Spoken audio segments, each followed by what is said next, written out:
Titleist GT. A new class of drivers.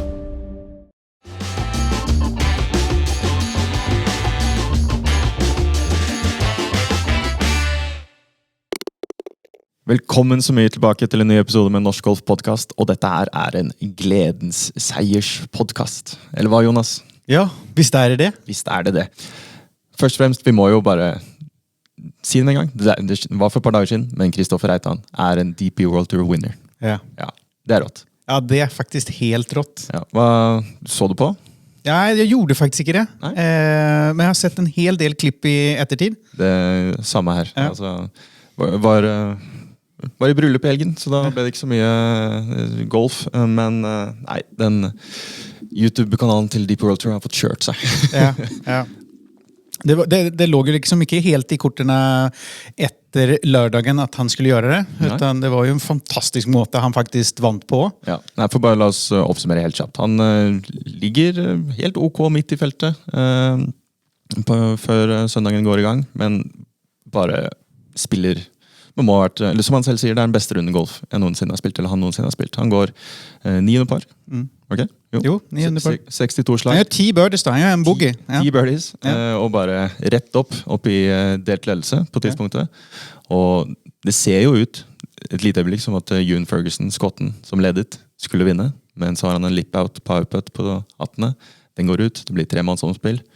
Og så setter Kristoffer en nydelig birdie på det andre omspillsrunde. Ja, og det jo en prestasjon i seg selv, for at når Kristoffer kommer inn og signet sitt scorekort med nytt banerekord og allting sånt, og går inn i restauranten for å spise en liten lunch, da lederflighten på hull 5. Ja, nettopp. Så det blir jo en enorm venten å liksom sitte og se på hva de gutta holder på med, og han kan ikke påvirke det noe. Nei. Så, og så skal du da ut, når allting faller på plass, så skal du da ut og varme opp og gjøre det klar for et omspill. Og det gjør han jo. Det gjør han jo, og det helt enorm måte å gjøre det på. Ja. Han da den andre nordmann som vinner på DP World Tour, Europaturen. Victor Hovland klarte det i 2021 i Tyskland. Og nå det to av de. Ja. De to junior-talentene som det var knyttet ganske store forventninger til, forhåpninger til, nå begge vinnere på DP World Tour. Ja, det fantastisk. Men dette en overraskelse? Det noe overraskelse for deg at Kristoffer Reitan vinner denne turneringen her? For så vidt jeg vet, så har du sett litt på tallene og utviklingen hans de siste månedene, og egentlig årene. Ja, jeg vil jo alltid si at en vinst en overraskelse, men at Kristoffer har tatt enorma steg i sin utvikling seneste året, det det vel ikke noe å legge skjul på. Det har vi vært innom tidligere også i podcasten og pratet om, at han har tatt ordentlige kliv i riktig retning over tid her. Jeg har sett litt grann på tallene, som sagt. Kristoffer ble jo faktisk proff allerede i 2018. Og i 2020 så hadde han en 5. plass på DP World Tour på Italian Open, hvilket gjorde at han ble ranket som nummer 483 i verden. Det var jo på det tidspunktet det høyeste han hadde vært. Og som han også omtaler litt igjen i media her, så har han hatt en ganske skikkelig dipp. Og som lavest så var han faktisk ranket som 2523 i verden, og det var så sent som i 2023. 2 år siden. Ja, 2 år siden. Men så skjedde det noe. Ja. Det var litt trenerbytten og litt andre ting. Så om vi spoler bandet bare 1 års tid, sånn at vi i juni, altså vi før sommeren i fjor, i juni 2024, da han faktisk ranket som 1176 i verden. Det jo kanskje ikke mange ville ha skryttet veldig masse ut av, men han har jo da tatt seg tilbake og kommet seg litt opp. Etter seieren i helgen, så han ranket som nummer 131 i verden. Ja, han rykket 150 plasser opp etter den seieren der. Ja, og det jo helt vilt. Og så spør du litt grann, ja, var det her ventet? Nei, jeg vil jo ikke si det, men samtidig så skjedde det noen ting etter sommeren i fjor. Han avsluttet altså Challenge-touren i fjor. Det altså touren under Europaturen. Utviklingsturen på mange måter. Ja, ikke sant? De siste 6 turneringene så han aldri utenfor topp 20 i fjor. Och han vinner ju då också finalen som ger han den kategorin och den möjligheten att spela så pass mycket som han har gjort på DP World Tour i år. Och ser vi på året i år så har han faktiskt spelat hela 15 stycken DP World Tour turneringar. Och så tänker jag vi kan ta väck de 2 första, för det är liksom efter att han har vunnit på Challenge-touren så är det mer eller mindre packa väskan och sticka till Australien och spela allt du kan. Så hvis vi tar väck de så har han klart 10 utav 13 kutter. Och han har faktiskt en andra plats så sent som för en månad sedan i Kina, i Hainan. Så ja, han har skramlat ihop både en andra plats och en första plats i löpet av en månads tid. Ja. Så han väl, och det har väl gjort också att han är rankad som nummer 10 på Race to Dubai, är han inte det? Stämmer, han har 10. plats på den rankingen. Så, och det är ju lite uppe i de placeringene där så är det PGA-turkort nästa år. Vi må ikke jinx det eller noe sånt, men man bare sier at he's up there. Yeah. Men vi må bare undersøke at for 2 år siden så var han ranket som 2500. Han tok jo som kjent en pause fra golfen. Han var borte i en 8 måneders tid. Følte at han ikke hadde noe glede. Han hadde mistet gnisten, la det bare på hylla. Og det han spilte var bare for gøy. Han lagde litt content, som han sier, og vurderte å begynne med YouTube-golf. Men så kom han tilbake igjen, og så har det bare gått gradvis steg for steg i riktig retning siden da. Og du var litt nysgjerrig på hva skal jeg si, hvordan han har fått til denne gradvis utviklingen, så du hadde en liten prat med han i morges. Ja. Hva er det han peker på som er de små nøklene til suksess, som de små valgene? Ja, det är ju väldigt intressant. För det första så är jag väldigt tacknämlig. Kristoffer, jag pratade ju med honom i morse som du säger. Han sitter alltså i bilen på väg till golfbanan i Österrike. Ny uke, ny turnering. Han skulle ut och träna. Och det är ganska kul, syns jag, att ja, det var en vinst i förra uken. Men som han själv säger då, den vinsten i förra uken, den hjälper han inte till något som helst denna uken, utan det är ny uke, nya möjligheter, nya utfordringar. Bara upp på hästen igen och göra jobben. Men det han nämner, det är ganska intressant då, för att han sätter ju inte fingret på något speciellt. Men han menar att han har tagit många små valg som alla har liksom hjulpet han i hverdagen då. Allt ifrån att han bytte tränare. Det kanske inte är så litet valg. Det är ganska stort. Ja, det är ett stort valg. Men han bytte utstyr. Och så pekar han han spilte TaylorMade tidigare och så har han byttat till Ping. Ja. Vilket han också då menar har hjulpet han väldigt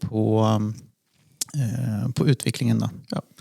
Han har tagit någon valg vad det gäller sitt eget närspel, puttingen, som också har utvecklats. Han är ju också tränar ju samman med Jon Karlsson i putting.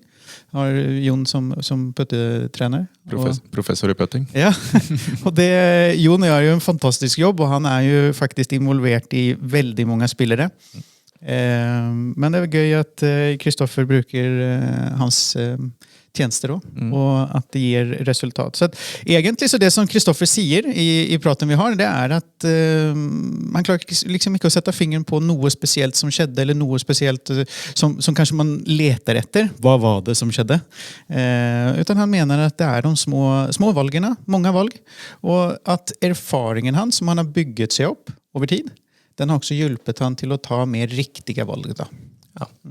Det är ju som privatperson, vanlig menneske, så er det mye å lære her også. Ja, ja. Altså, det er ikke nødvendigvis alltid store omveltninger som må til, men det er liksom de små 1% i riktig retning som til sammen blir en ganske stor endring til slutt. Ja. Det er faktisk noe å lære med seg der. Ja, absolut. Han har ju också jobbat med en mentaltränare eller en psykolog idag. Det blir ju lite omtalt i media om dagen, Kristoffer Reitan från familjen och förväntningar och så vidare och så vidare. Och det var väl också en del utav det som gjorde att han tog en sån pause. Han följde väl väldigt mycket på det. Han följde stort press, men mycket av det presset kommer ju från han själv. Har han uttalt. Ja. Absolut. Och jag läste att söstern hans hade ju också något liknande. Jag läste någon artikel i VG om det. Men han säger det att den här psykologen har också hjälpt han med att få hodet lite mer på processen och vara lite mer bevisst på vad är det som ska till för att göra jobben hver dag. Det är gott att säga, och när du då ger uttelling på den måten som den då har gjort, så Ja, det må jo bare være fyr på boll på en måte, altså at du kjenner at det går i rett retning.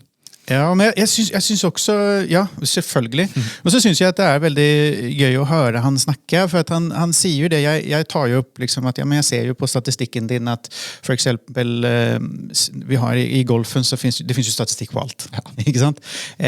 Og strokes gain på approach-shotsene, nå det sikkert mange som sitter og lurer på hva det, men det altså innspillerne, altså enkelt forklart hvor nære kommer du på innspillerne dine mot flagg. Og forhold til gjennomsnittet. Forhold til gjennomsnittet. Så for å tjene slag på innspill så må det da være litt bedre enn resten av feltet. Ikke sant? På innspill. Og det kommer også litt an på hvor du Er du midt i fairway eller fra røffen, så vil det også påvirke. Ja, det veldig komplekst. Men det var, ja, ikke sant? Det enkelt forklart. Og der ser jeg jo at han har jo forbedret seg. Men samtidig så sier han ja, det har jeg. Men jeg ser jo samtidig nå når jeg ute på DP World Tour at det gutter her som skikkelig gode på det. Jeg ikke i nærheten liksom. Det hadde jeg ønsket å bli enda mer stabil på.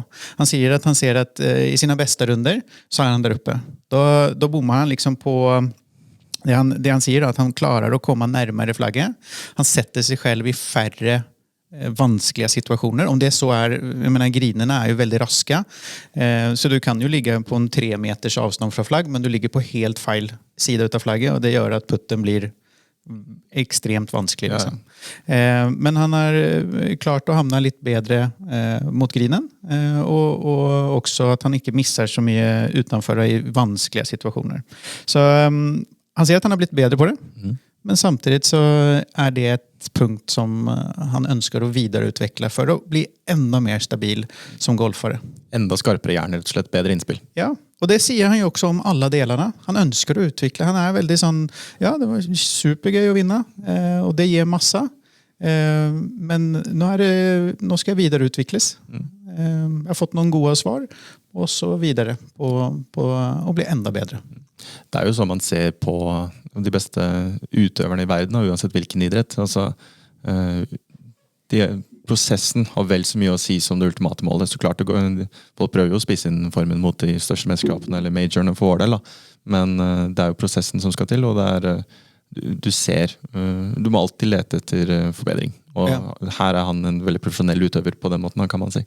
Ja, absolutt. Absolutt. Og igjen, gøy å høre at han bygger videre på ting som i 2018 han ble proff. Så hadde han en caddy som heter Marcus Eidlöf, som var tidligere trener på Losby. Og de lagde noen systemer for svingelengder og så videre. Og det her noe som han har bygget videre på siden den gangen. Det noe som han liksom mener at men det har hjulpet meg, og at han da har kunnet jobbe med det over tid. Uansett om det har gått bra eller gått dårlig i karrieren, så det noe han har liksom holdt ved og fortsatt å utvikle. Så det de små bitene som skal på plass. Ja. Snakket du nå om sving og svingendring?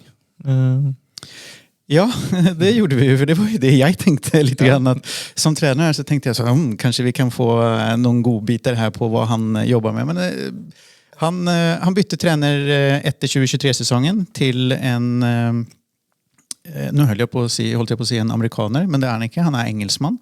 Han heter Danny Lucas, men han bosatt i USA, i Florida. Og de har hatt et veldig godt samarbeid sen de startet. Men det som Kristoffer selv sier da, når han ser på sin sving, så ser han ikke de store endringene. Men Danny Lucas har fått de har gjort de riktige tingene, de små grepene, som også har fått Kristoffer da til å få mer tro på det han gjør.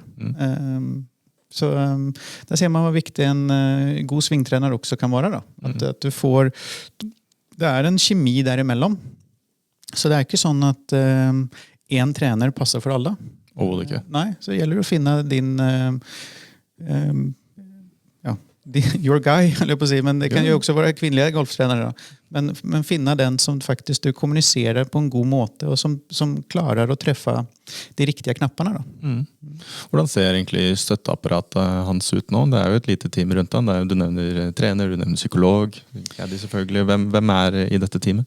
Ja, et team til en proffspiller ganske stort. Det som du sier, trener Danny Lucas.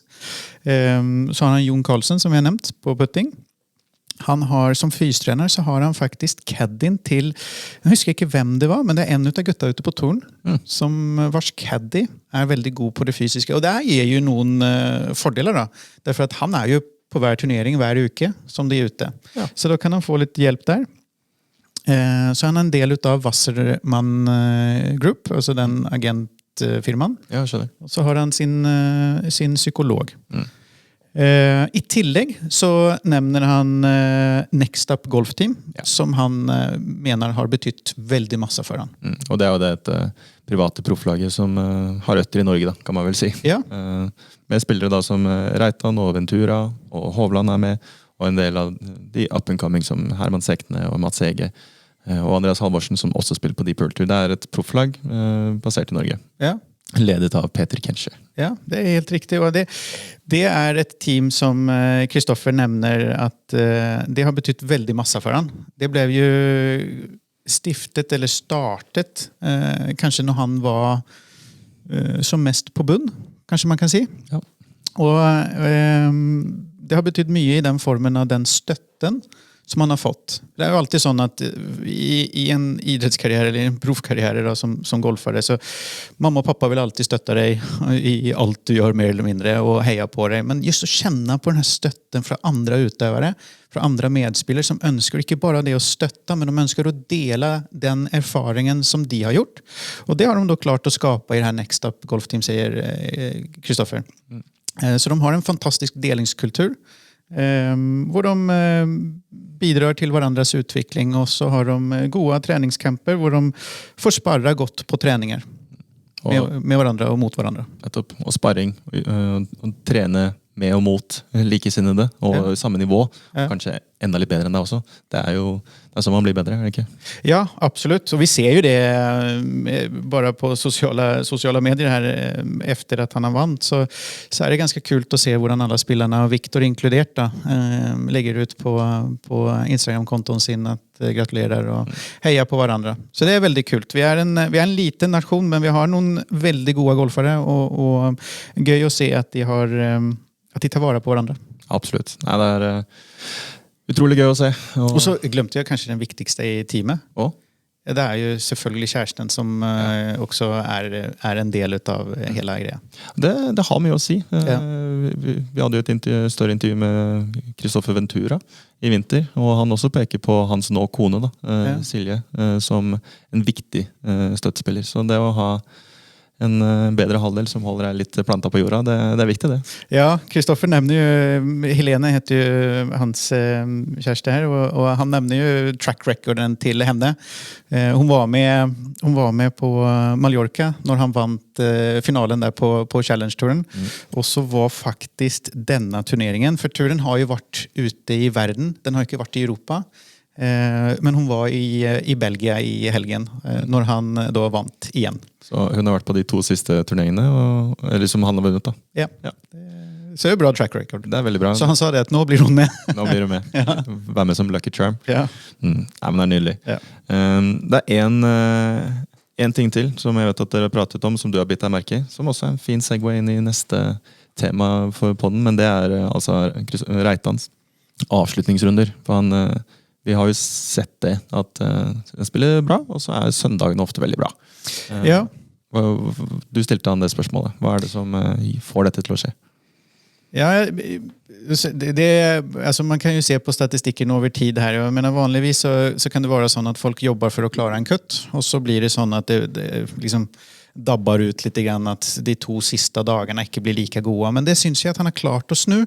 Det är inte sånn att han sätter den bästa scoren för turneringen kanske nödvändigtvis på söndagen, men han har klart att snu det där. Han har klart att faktiskt göra ganska goda runder, för man ska veta det att banan, den blir vanskeligere och vanskeligere dag för dag. flaggplasseringene blir tøffere og tøffere dag for dag. Så det å gjøre en god siste runde, det noe litt annet enn å gjøre en god første runde. Og han sier jo det at det jo også noe som han har øvd litt grann på. Han har prøvd å feile. Men han mener jo selv at jo lengre ut i turneringen han kommer, og det her jo fin info også for våre juniorer som spiller på Strixon-tur, på vår junior-tur i Norge, som 3 runder. Så sier han det at for hver runde han spiller, så lærer han litt mer om hva faktisk banen krever av han. Hvilke typer slag, hvor han kan gå for det, hvor han må holde igjen, og så videre. Og det jo også noe som han har prøvd å bli enda mer bevisst på i sine forberedelser. Allerede på innspillsdager, liksom, at han prøver å se hvor det banen kommer å kunne kreve enda mer ut av meg. Så han har rett og slett blitt litt mer bevisst. Han nevner jo også det med kameraer og mye publikum. Altså han bruker en del mentale verktøy som visualisering og andre ting for å kunne være litt mer proaktiv i sin tilnærming i dag, når han da kommer til nye baner, spiller inn og så videre. Så nøkken til å spille gode siste dager, det egentlig læring fra de tidligere dagene, at han blir mer kunnskapsrik på hva det banen krever, når det go time, når det jeg må holde igjen, hvor på grinen det viktig og riktig å ligge.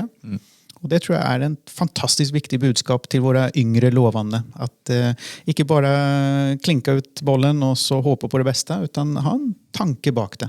Det gjelder jo oss også da. Også vanlige hobbygolfere. Kanskje vi gjør det. Ja, vi kan jo late som at vi liker å sikte litt da. Ja, det absolutt.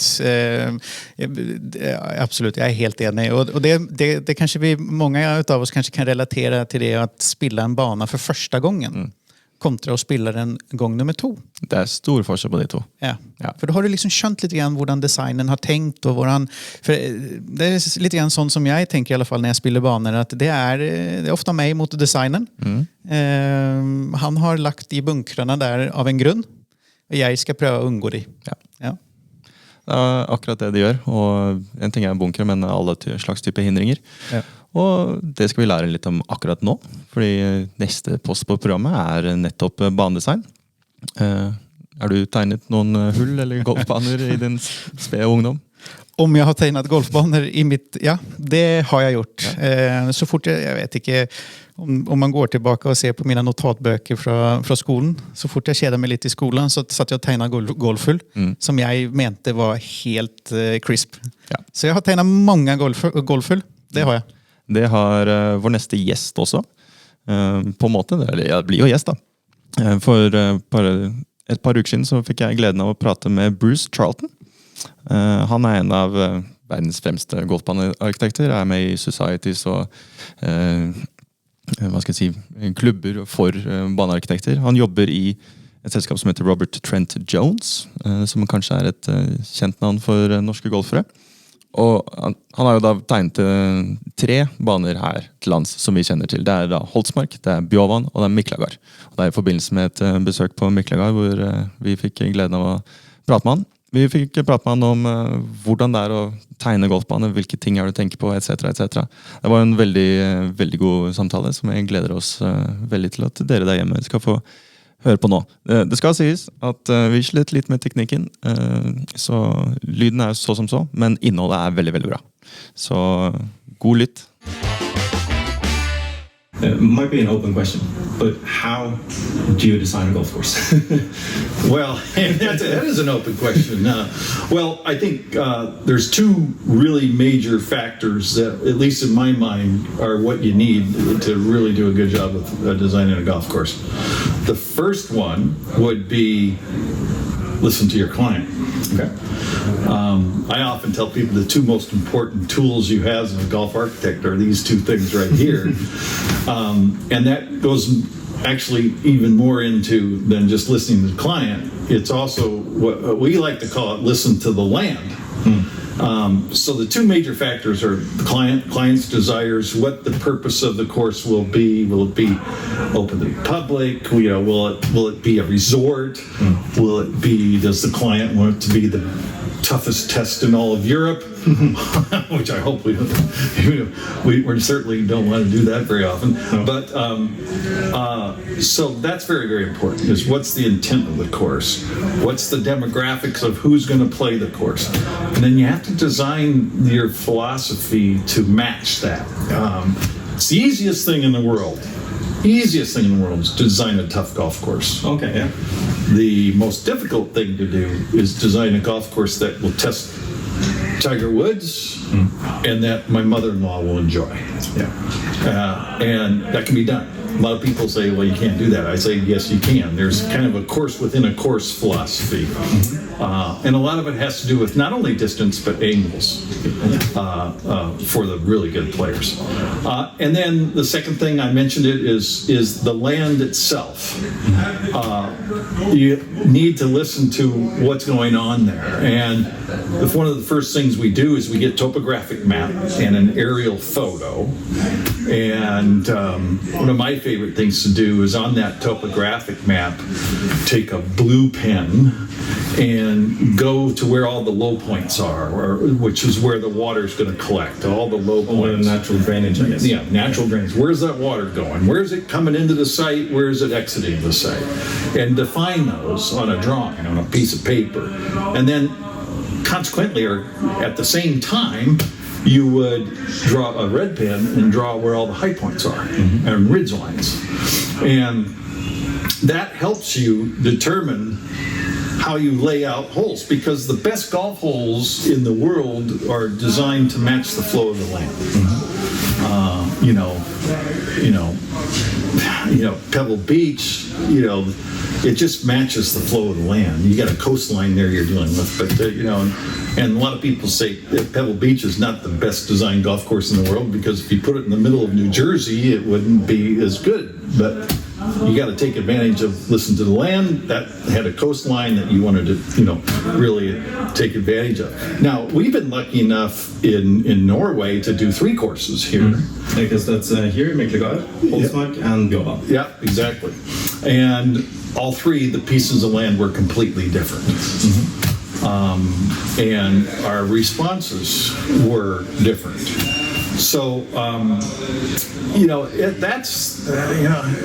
how do you design a golf course? There's many variables on top of that.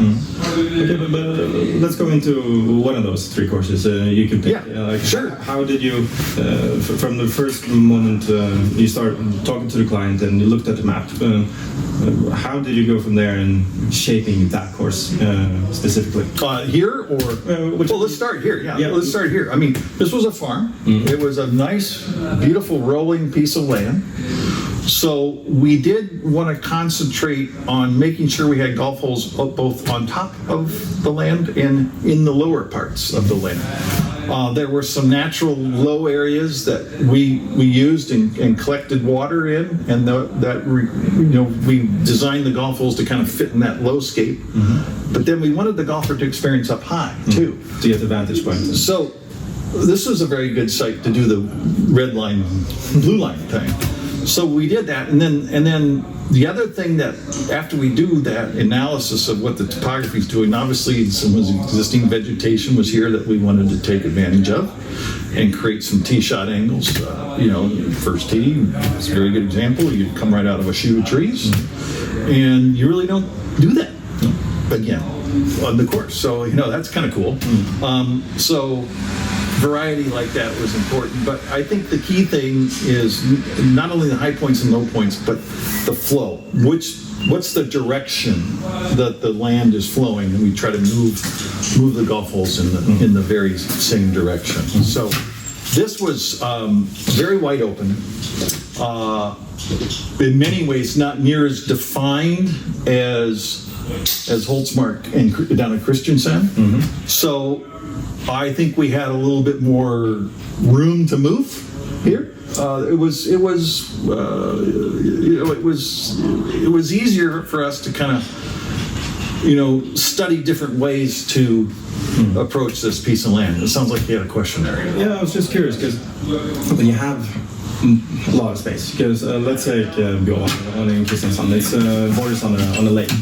there's a natural boundary there. Of course, there are some forests and stuff here. But is it harder when you have more space, if you know what I mean, or is it easier to work within the constraints that you have in terms of a natural environment, I guess? It's more perplexing to do a project that has a lot of space, Okay. because there's more ways to skin the cat, right? We could go play the hole this way, we could play it that way, or we could go across the land, do this. You go to Kristiansand, where you've got rock outcroppings, you've got huge lake, you've got a natural stream that runs through it. That, in many ways, I shouldn't say it was easier to design, but it was, Mother Nature had already given us these gifts, and it was just a matter of figuring out how we take advantage of those. Here, it was all over the place. I mean, so probably more difficult to design here than Kristiansand, because Kristiansand was so beautiful, and it was, you just laid holes into these spaces. It was a matter of how you connected them all together, which was a puzzle, but that's okay. So not any more difficult. I would say perhaps there's more alternative designs on a site like this than there would be at Kristiansand, for example, because of the constraint, opportunities, constraints, opportunities, whatever you want to call them, but they were, it was more readily apparent where golf holes might occur at Kristiansand. And then you take Holtzmark, which you talk about blue and red lines. I mean, Holtzmark has these, what I call them, is like fingers that go out into the landscape, and then it falls on both sides. There's a bunch of, and it's not as readily apparent when you play the course. I haven't noticed it, but once you say it, yes, of course. There's a bunch of holes that we play on the plateau there, and if you look left, if you look right, and so but it's not as readily apparent. So Holtzmark was interesting, kind of a little combination of here and in Kristiansand, but these topographic ridge lines. We knew we wanted to use those, which direction we played with, and then there was shots over major, not really ravines, but drops and valleys, and so we had a lot of elevation drama at Holtzmark, and it was just all about how do we showcase that, and our philosophy there was, more precise, a little more accuracy oriented than here. Only because that's what Mother Nature was giving us. So natural opportunities down there. Natural opportunities, absolutely. So, I mean, one of the best things you could get as a golf architect as a compliment would be, wow, it feels like this golf course was here for a long time, and that means we've laid it into the land really, really well. I can imagine. Yeah, it's not an easy thing. It's not. You have to kind of stay up at night and think about some of these things as you're doing it, but that's okay. That's what we're all about.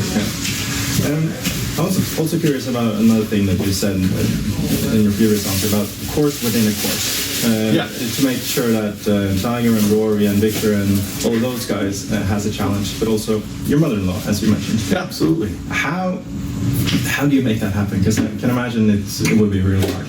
Like, what are the main thought processes to ensure that happening?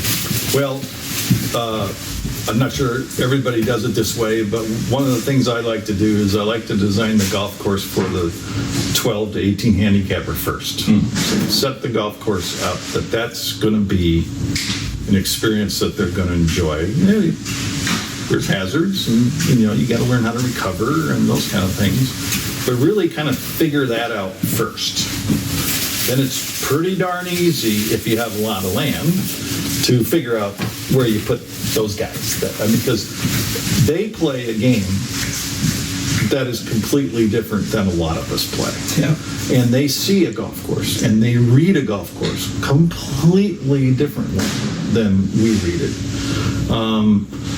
It's been our experience that for those players, if you can set up different angles of attack on a hole, especially tee shots. And maybe the landform that you're working, let's say the green asked for a right to left shot into the green. Well, right where all those guys are, tilt the land the opposite direction. Little tiny nuances like that. So now the ball's below their feet. They're supposed to hit a right to left shot in. They're now tough.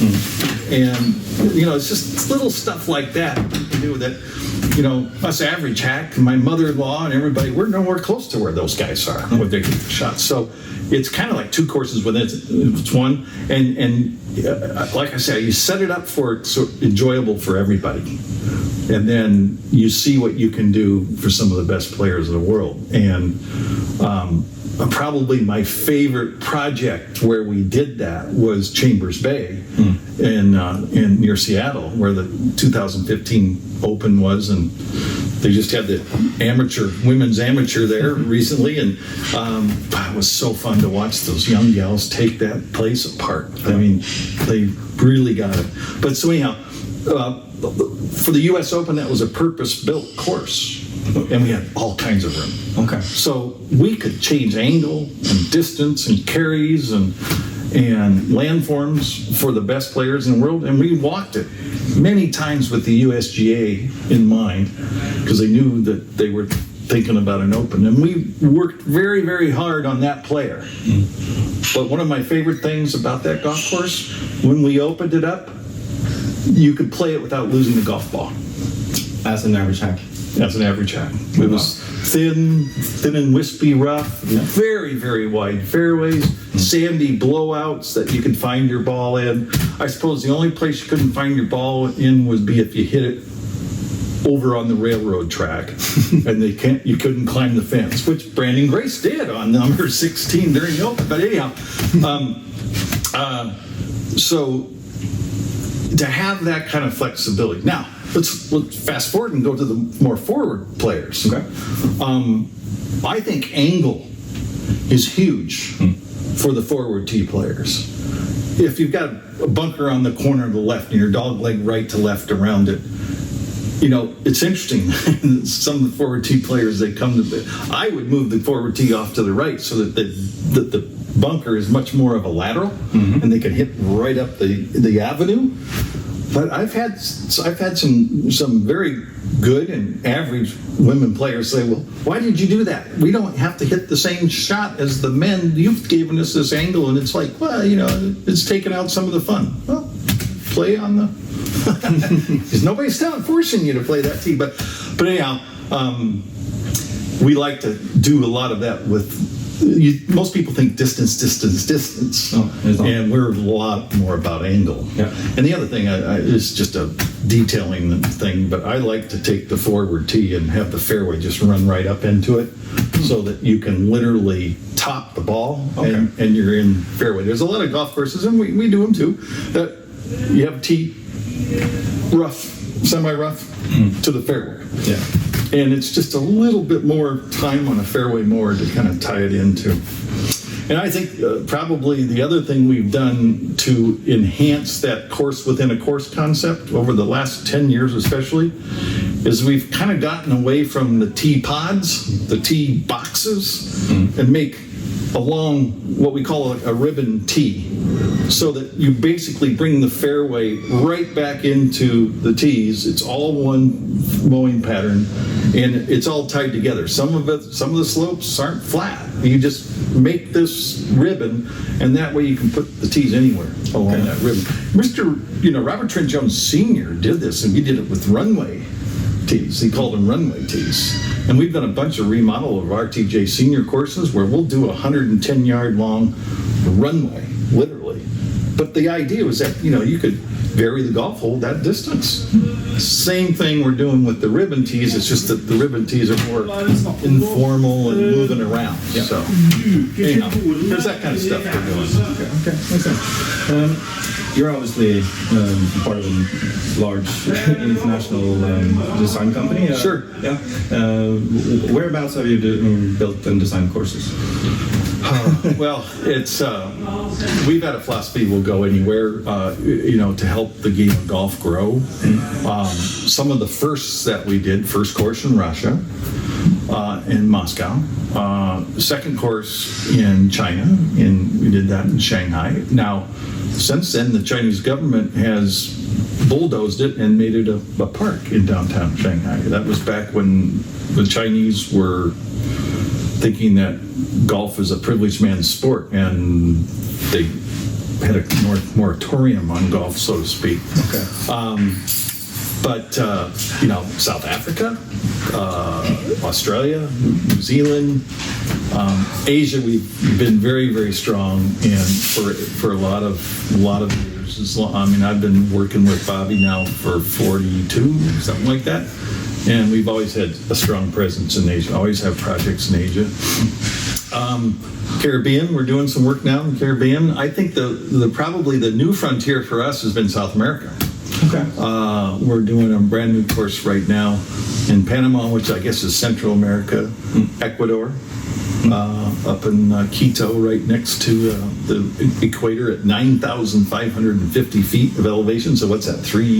It's up there. It's something like that. So we're designing the course at 8,300 to 8,500 yards because take 10% out of that. So 8,300 subtract 8,300 yards. It'll still be 7,500. Yeah, that's how you get to that distance because the ball just flies. So how is that for a challenge? It must be kind of fascinating and fun to work on a project like that. Oh, it's fantastic. Yeah, and we're on this piece of property that's it's a beautiful plateau that, the cliffs of Dover, in terms of the elevation change from the top down to the sea. We don't have the sea, it's inland, but we have that kind of elevation off this plateau. So we're putting a lot of holes on the plateau, and it's funny that our clients keep saying, well, we need to put a lake in here. I'm going, every hole next to the canyon's got water hazard. It's lateral, it's not water. But anyhow, so we're having fun there. I've had the joy of spending a lot of time in Northern Europe.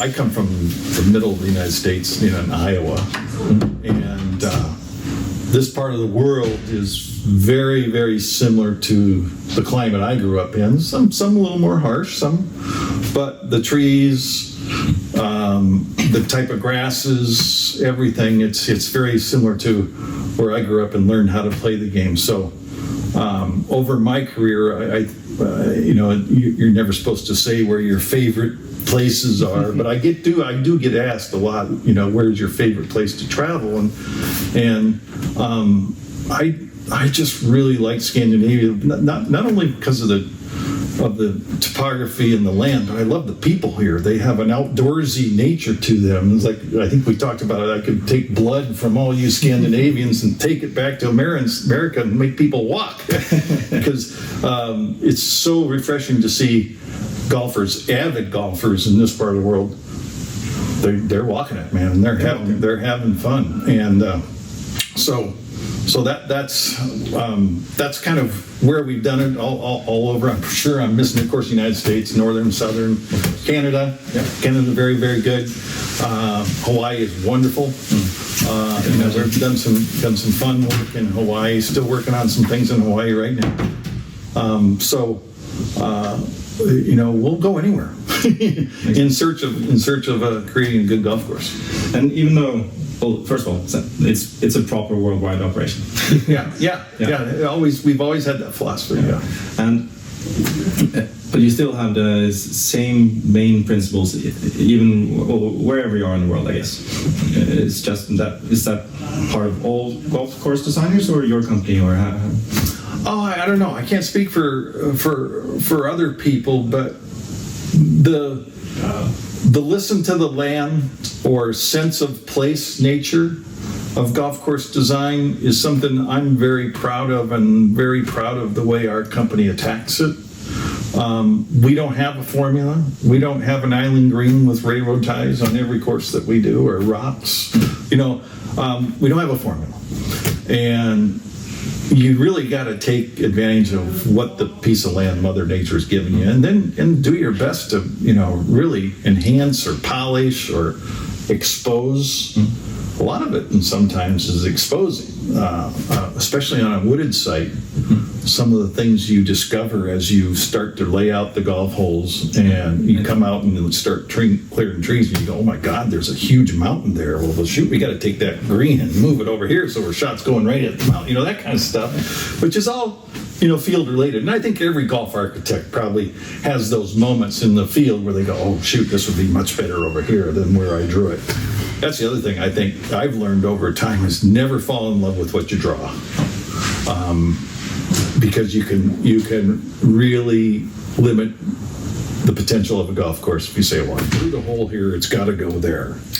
It's no. You have to be able to adapt. Absolutely. Yeah, absolutely. And one of my favorite stories, real quick, was we were building the course for the University of Wisconsin, Madison, Wisconsin, and we had the 7th hole. We were taking advantage of this big hillside that was all done with glacial till, glacial formation. Okay, so we've got the hole. It's been earth moved. We're putting in irrigation, and we're walking with all the bigwigs from the university and the contractor and everything, and there's this guy over to the right digging the main line, irrigation main line. And I had roll drawings underneath my arm, and I walked by, and he goes, hey, he goes, "You with the drawings, are you the one that's designing this, where this golf hole goes?" And I'm going, yeah. I go, "What do you think?" He goes, "Well, I know one thing, is that for me to dig that main line all the way up this rock-lined hill to the green up there is going to take a long time. Have you ever thought about moving the green over here?" And it was gorgeous. Never thought about it. No. And it's because this guy was complaining about digging the main line, and what it did is it used instead of going up the hill, it used the hill as a kind of a defining element. And so we doglegged. It was a straight hole, so we doglegged the hole with the hill being the reason to dogleg. Put the green at the base of the hill. It was a little tougher to get to the next tee, but that was par 3, so who cares, right? You just walk up the tees to the par 3. But that's a story of how things can change, and you never know where a good idea is going to come from. Exactly. That's a great story. Yeah. One last question, and it's about actually how do you think the golf course of the future will look like? Because you just mentioned that, and we talked about earlier in the day that design philosophies have changed, and things have changed. How you build bunkers, and you called a runway tee, or now it's a ribbon tee. Right. And what are the next steps of golf courses? How do you think in 50 years, how will they build a golf course then compared to now, do you think? Well, I'll answer that with the outside the box answer first. Okay. I think there's going to be a lot of golf played virtually. Yeah. Not on a golf course. That's already happening. I was just in Iceland, and they have all these indoor facilities.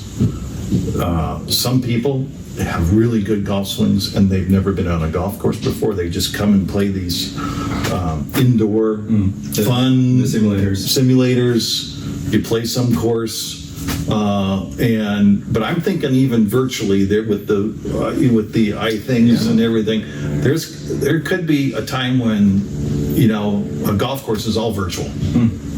Now that's going to happen. Yeah. But golf has such great roots and history of being an outdoor land sport that I think that will always continue to change. I think one of the things that I really like about today's technology is kind of the instant messaging, the instant data. I think that's going to become even more and more part of the game, where you and we can go out and play 18 holes. Let's take the old course at St. Andrews, okay? And we're going to have on our phones or whatever, you're going to know exactly what the wind direction is, how strong it is. You're going to know exactly the launch angle of your 5-iron versus your 8-iron. You're going to know all that stuff data-driven. And I think that's a very good thing, because we have a philosophy in our design is that we want people to think. Yeah. And with all this data-driven stuff, I think it's going to make people enjoy to think about the golf course their swing? How do they attack it? Okay, I know my strength is this. The golf hole isn't giving me that, so maybe I play the golf hole a little differently. So I'm not sure that answered your question, but from a design perspective, I hope a lot of our philosophies remain. I mean, Robert Trent Jones Sr. was known for his philosophy: difficult par, easy bogey. He designed golf courses that way. He wanted the par to be a tough thing to earn, but a bogey is doable.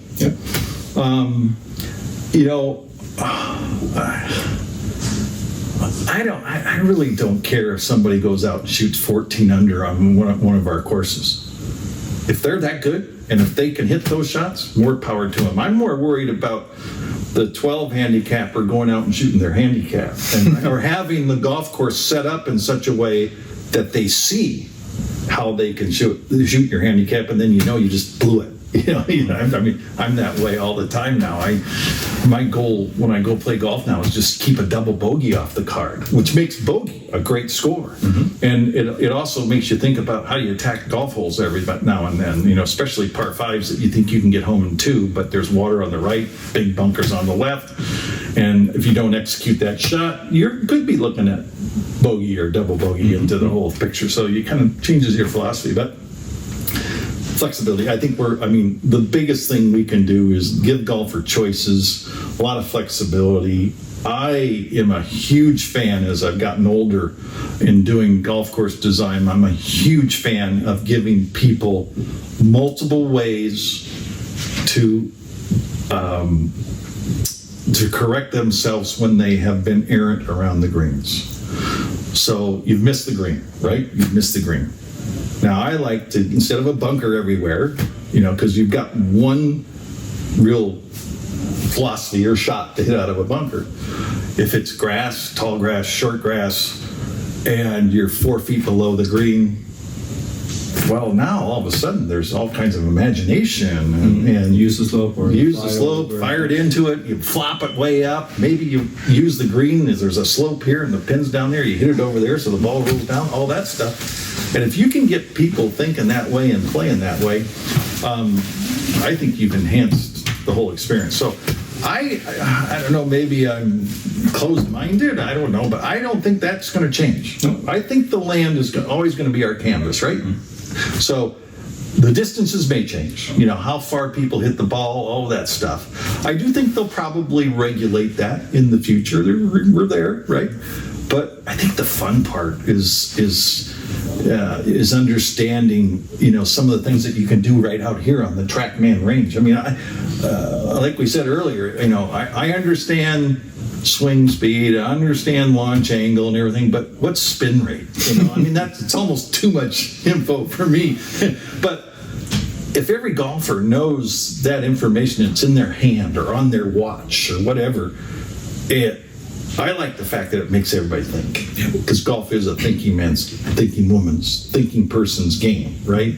And we've had the ability to do a bunch of courses that have had women, high-level women tournaments on, and it is so much fun to watch the best women players play and attack courses. They have usually a distinctly different approach than the men. I think the women's game, I hope as the golf goes on and in the future, the women's game and the men's game becomes more level in terms of certainly of just pure numbers of people playing. I always think there's going to be a difference in the length of how far they could drive the ball and everything, but I tell you what, the best putter I've ever seen, I played in a Pro-Am tournament at a course we did in Minneapolis, Minnesota. And I was lucky enough to be paired with Julie Inkster. Oh, yeah. Best putter I've ever seen. With my own 2 eyes. Yeah. And experience. And I think Johnny Miller even said that when she won at Prairie Dunes, she won the U.S. Women's Open at Prairie Dunes. Johnny Miller, who's, you know, somewhat critical of that one then as an analyst, said it's the best putting round he's ever seen. Yeah. And he saw one himself when he shot 63 at Oman. So I don't know. I hope that, you know, golf design stays close to its roots in terms of the land is your canvas. Yeah. That sounds like the right answer in my opinion. Yeah, well, yeah. I mean, it's a great game. Yeah. I mean, the best part about golf is it's not easy. If it would have been easy, then none of us would have played. Right, exactly. Well, and the other thing that I think a really good golf course does is it allows you, if you execute a great shot and you read the golf course correctly and you do it, it's like the best feeling in the world. It is. You know, you could play terrible, except for that one really good shot, and that brings you back tomorrow or next week. And my dad taught me how to play. I grew up in Iowa, and one of the best things he taught me, he says, Bruce, if you watch the best players in the game, they all hit bad shots. They all hit bad shots. They hit stupid shots. But it's the recovery shot that makes the difference between an average player and the best players in the world. They recover so well. In fact, in side story, I was just at Pinehurst a couple weeks ago, and I was playing the 18th hole, hit a kind of a crappy drive, and then I tried to hit a hybrid up onto the green, and I put it close to where Bryson, and they have a plaque there now. Yeah,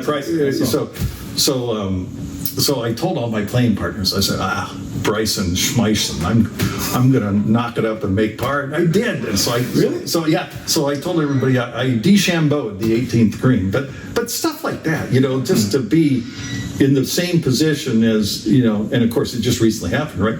But to be able to play the same shot as a champion golfer and you're just some hack, that's what golf's all about. That's what golf's all about. Yeah. And just the fact that you could do the Brighton DeChambeau shot. I hit a lucky shot. I kind of bladed it a little bit, but it hit the slope of the green, and I had a good candidate. He goes, well, you certainly got lucky with that one. He says, now you got to make the putt. And I'm going, well, you got to tell me where it's going to break. But no, so he made it. But it was, you know, that. You know, I'm obviously talking about it, right? And I'm in Norway talking about a shot I hit at Pinehurst. So that's golf. That's the beauty of golf. And as a golf architect, you want to never take that away. Exactly. Yeah. So. And on that note, I want to thank you for a great conversation, and we got to learn a little bit about how it is to be a golf course star. Yeah, well, it's a lot of fun. Let's put it this way: I've never had a dull day doing it. So, the toughest part of my business is handling expectations on more of the deadline side, and you know, it is business. It's a service industry, so you got to stay on top of that. But the golf side's the fun part. Of course it is. Anyways, thank you very much. You bet. My pleasure. Good to see you. Good to see you.